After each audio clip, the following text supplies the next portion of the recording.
So here I am, just grazing under the sun. Sometimes it's easy, sometimes it's not. Right, like right now this is like too much heat. There's too much heat, direct. There's no a tree nearby, and that's how.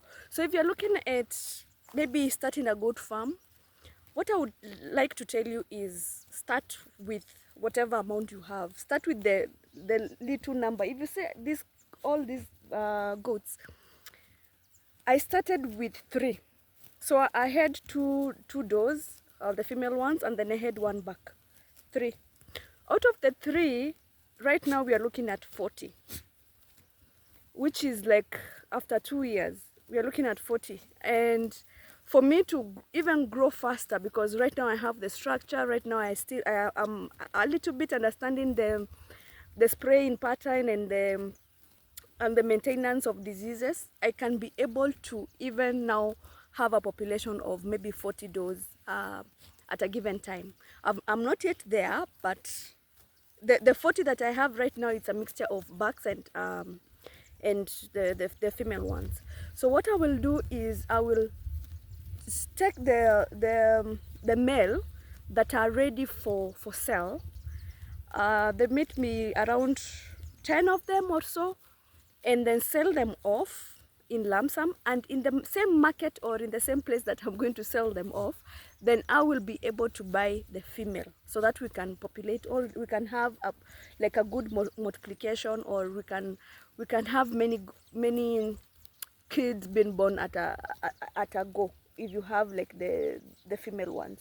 So that's what we are looking at the moment. They have moved, so here they are. So that's what I'm looking at the moment, and then try to just multiply them as fast as I can. I'm also trying to do feeds. So in the coming weeks we are going to put up the pump, because it was it got destroyed and all that. So I'm going to change the pump and then ensure that I have a place where I can plant the feeds, because we're going to plant feeds for them.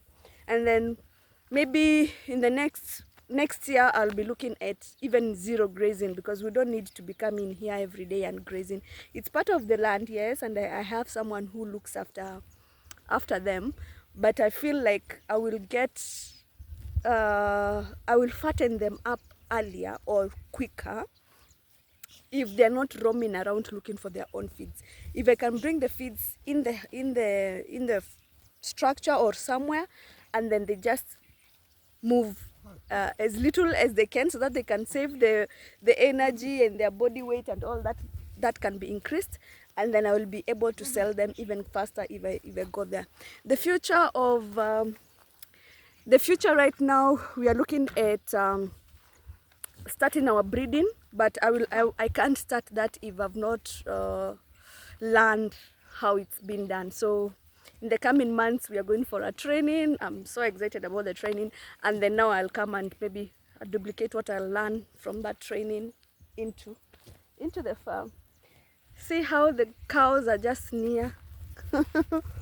Sometimes it feels just so good to be here. This one is very cute. This one, very cute and tiny. Not tiny, but yeah, cute. So thank you so much for being here. It's a lazy day, a very sunny day. If goat farming is what you love, please subscribe and join our channel. We will be doing more of the goats in future, in the coming videos. Thank you, and bye-bye.